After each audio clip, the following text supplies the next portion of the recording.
Volume up on my microphone.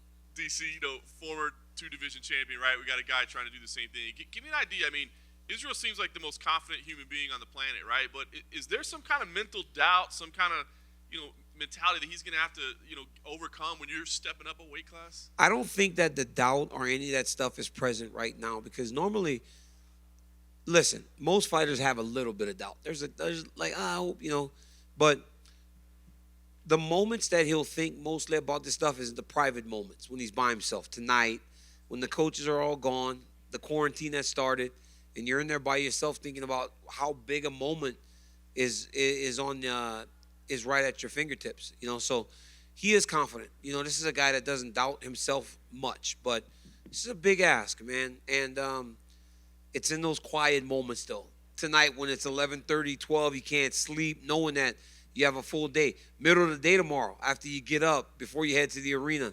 Those are the moments where you start to ask those questions about can you get this big thing done. How about physically once the fight starts, right? I mean, how different do human beings feel in different weight classes? I mean, do you notice it right away? Like, oh my God, this dude's way stronger than anybody I've been fighting. Well, it's to the person, right? Because for me, Stipe wasn't all that big. I might have weighed more than him the first time we fought. So you feel the difference in the power, right? You can tell they punch a little harder when you're used to something, but it just takes time to get started. Once you get started, get used to the power, used to the speed and the pace at which the fight's going to take place. It's just another fight. These guys have fought and competed their whole lives. So nothing is really going to surprise them. And you got to remember, Izzy's fought at heavyweight. Izzy's fought heavier guys. So this won't be that difficult and different for him. Yeah. You touched on the heavyweight, right? Him and his team are saying they win here. They might even look to go up to heavyweight. Is that pure insanity, or can he accomplish that in the UFC's heavyweight division too? Not necessarily, because he's a tall guy. If he was short, maybe it would seem like, oh, this dude can't fight 85 and then heavyweight. But he's done it before, right? And I think ultimately you have to make sure that it's the right kind of matchup if you're playing with heavyweights. You don't want to be fighting heavyweight with Francis, as a guy that's coming from 185. But, for the right matchup, yeah, why not? I believe that this kid can do whatever he wants. I think he's just that good. Yeah. And if he does that, I mean, if he were to win on Saturday and go up to heavyweight, whether it be Stipe, whether it be Francis, whether it be John, let's say he takes a heavyweight title too, in two fights, could we be talking about this guy as the greatest of all Well, time? I mean, I don't think he would go up to heavyweight in two fights. That's crazy, right? You can't go from 185 to heavyweight in a matter of fights. I think it would take some time. But I think this speaks, honestly, this line of questioning speaks to who Israel Adesanya is. That's even a conversation that he could attempt to do something that outlandish. There was a time where nobody thought being a two-division champion was possible. Now we're talking about a guy that may pursue three titles, and talking from a 20-pound jump to a 60-pound jump. That just speaks to the level of athlete that Adesanya is. I know you love storylines and promotion. Out of these three title fights, they're all very unique. Is there one of them that speaks to you more than the other? That just like the story coming into it.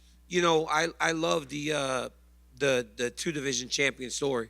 I think that's always special. But I do love the bantamweight title fight. Those guys don't like each other. They've been going at it over social media. They told me Piotr just told Aljamain he's gonna fucker him up, so that's like a cool thing. I like it. I like the bad blood. I like that these guys don't like each other. I like that Piotr's trying to speak English, and although broken, it makes its point. Aljo heard it. He knew what he meant.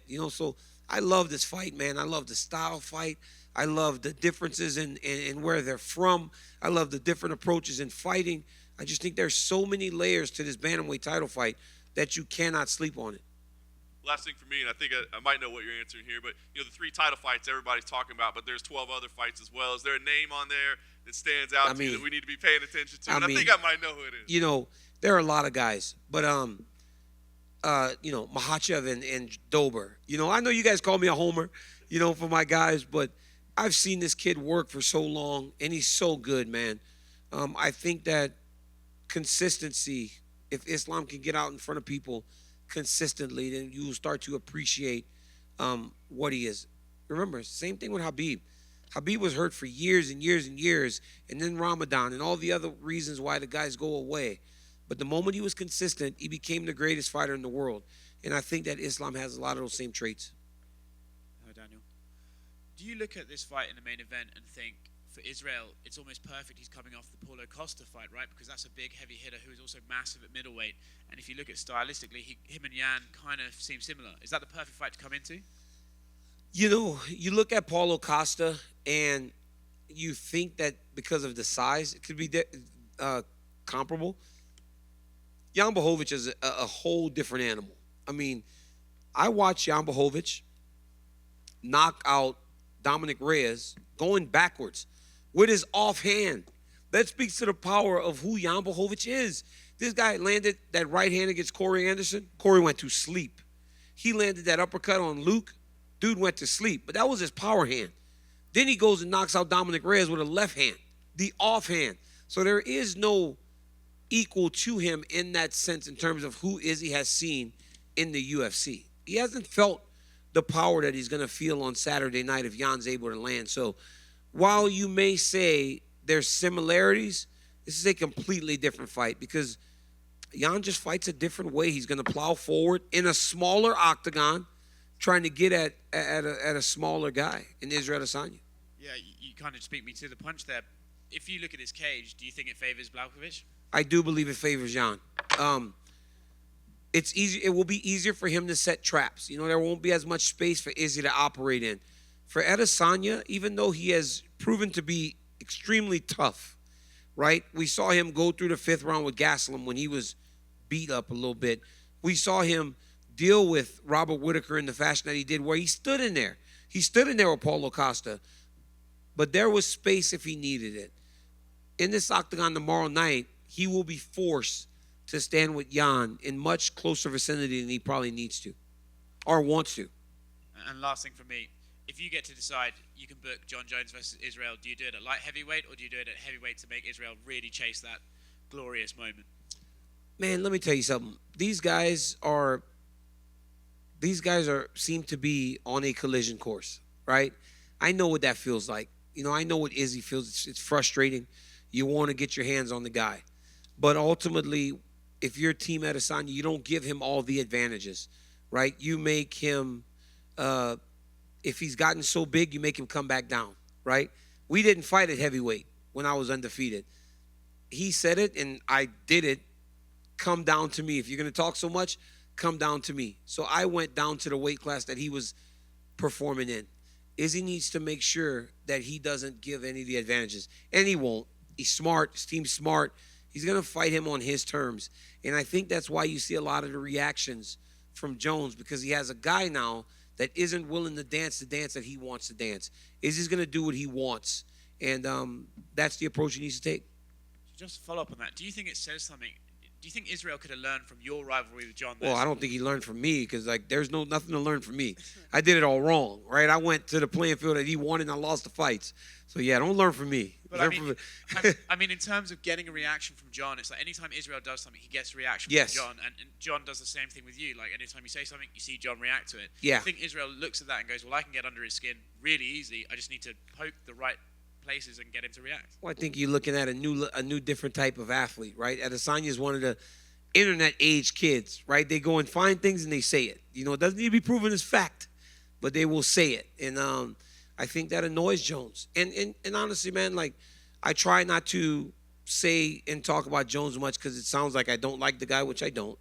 But I'm not fighting anymore, right? So, but the reality is, like, there are the things that he has run into in terms of problems are very public. So it's easy pickings when it comes to Jones, and Adesanya is the type of guy that will use each and every one of them. Hey, Daniel, over here on your left. It's good to see you. I love your mask. Are you a wrestler? I am a wrestler. That's what I'm talking about. Lucha Libre. You know, it's from San Jose. It's from Pro Wrestling Revolution, Kane's school. Oh, yeah. I trained there one time. How I did it a go? top. I wasn't very good. I don't believe that. Do you take any back bumps? I just jumped off the top rope, and it was awesome. Onto who? Just some guy that was in there. Oh, that poor guy. Did he live his hell about it? He did. All right. But I mean, you know, there's an art to taking a bump, and he was a master of it. I wanted to ask you, DC, the UFC Apex. You know, it's been so crucial for the UFC here in the States during the pandemic. From a broadcasting perspective, what do you like about working here? You know, when the Apex first started holding fights, it was hard to feel the excitement, right? Because it's such a confined space that you didn't feel big fight week. They all kind of felt the same. But now it's changed because it's become a major factor in the fights. Now the Apex feels as if we're fighting at T-Mobile or at MGM. I think it's fantastic. I love the environment. I love the fights. I love the octagon size. There are so many different things and factors that play into why this has become one of the places that you recognize and pinpoint as a fight place, and I love it. I love everything about it. And then from a fighting perspective, because obviously you fought here in August, what was that like compared to a full arena? It's just different, it's just different. Like I said, the octagon's a lot smaller, and there are places where you would generally escape that you just don't. And I think that's why it plays to the heavier punchers. You take the guys that want to operate in space and you make them fight you in closed capacity. And, not everybody's okay with that. So, but it is a difference. It's not even necessarily about the fans because oddly, it gets kind of loud in there. Even though there's not as many people, it's still loud when you're in the octagon. You can hear everything, but you can hear the people yelling. I can't remember. I think it was Moreno versus Figueiredo. And I looked around like, how many people are in here? Because it sounded like the place was full because people were just so excited about the action that was going on in front of them. And just last thing, can you clear something up for us? You're not AEW's secret signing that's coming on Sunday, right? No, I'm not. No, I'm not. No, man. My back's so jacked up, man. I can't even wrestle if I wanted to. I can't wrestle to train for a fight. How am I going to do professional wrestling? Any ideas on who it would be? No idea. I saw Shaq the other day wrestling, so that was pretty cool. What'd you think of that? He did a good job. I think Shaq can do whatever he wants, man. The guy is just unbelievable in every single thing that he does. He's a great guy, great man, good friend of mine, and he just does fantastic work in whatever he chooses to do. Would you have taken that table bump that he took? Shaq's like 400 pounds, though, so like you don't have to even have a breakaway table. Shaq falls on the table, it breaks. What happens if Daniel Cormier falls through a table? I mean, had my weight today, it probably breaks. Thanks, DC. No worries. DC over here. Yeah. I remember you saying you had actually trained with Adesanya long before he was the star he was today. No, I asked him to train. I sent him a message. Rashad Evans put Adesanya and I in contact when I was going to fight Jones. This was before Izzy was the man. They said, there's this, Rashad's just like a very smart guy. He goes, there's a kid named the Last Stylebender, not in the UFC yet. You should reach out to him and see if he'll give you some sparring. And then initially I reached out to the guy. Me and Izzy started going messaging back and forth. And although not even in the UFC yet, and maybe his first fight, he didn't come though because he anticipated at some point fighting Luke Rockhold, right? So he had the forethought to not put himself in a situation where Luke would have eyes on him every single day. So I needed him, but he just had forethought. He was like, you know what? Down the line, I'm going to be in the championship picture, and I may see Luke Rockhold, so it's not best for me to go there, which is crazy because you're the champion asking a kid to come and train, and he was like, you know what? I'm going to be the champion one day, so I don't want to give away my secrets. It was great. You obviously meet a lot of people doing the commentary, probably coming through AKA. When you first meet a guy like Israel Adesanya, do you sense that, you know what, this kid is special compared to the many you meet? Some people have it. Some people have it. Like, it didn't take a genius to see Cain Velasquez was the man or that Habib is the man. Like, Israel Adesanya has that same type of vibe. It's like an aura about these guys. Like, he walked in the day on the set of the weigh-in show, and I go, you're breaking through, right? You're not just an MMA guy anymore. You're breaking through. I can feel it. I can see it. And he's one of those guys that just kind of has it. Thank you. No worries. DC, real quick thoughts on Dominic Cruz's return fight against Casey Kennedy. So excited to see Cruz in a fight situation. Listen, he processes information much quicker than most people. And he gave us a great answer in terms of the matchup with him and Casey. Great fight. Big spot for Casey Kennedy, a chance to beat a former champion. But the last time we saw Dominic Cruz in this situation, on the prelims, coming back from a layoff, was when he destroyed Takeya Mizugaki. So Casey got to be ready from the moment they start fighting, and expect to see vintage Dominic Cruz. I mean, the guy is as good and as smart as anybody in the game. He employs it in a way that not many people can. Okay. One more question. Yeah. Hi, DC. My name is Igor. I'm from Russia. Khabib is here. He will meet with Dana after tournament. I think Dana said that door's still open. What do you think about all this situation?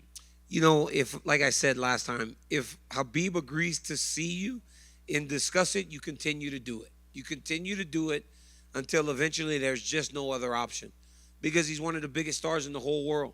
So you want him competing if you can get him to do it. I don't know. I don't know if he's going to fight, but I do know that if he doesn't fight, Islam Makhachev is a guy that does have potential to be the UFC champion, and whom, you know, I have to try to stay as middle of the road as I can when I call these fights, because I have the utmost respect for Drew Dober. And so when my teammates fight, it's difficult. I will call this fight as I see it. But obviously, you know, teammates, friends, I wish him the best.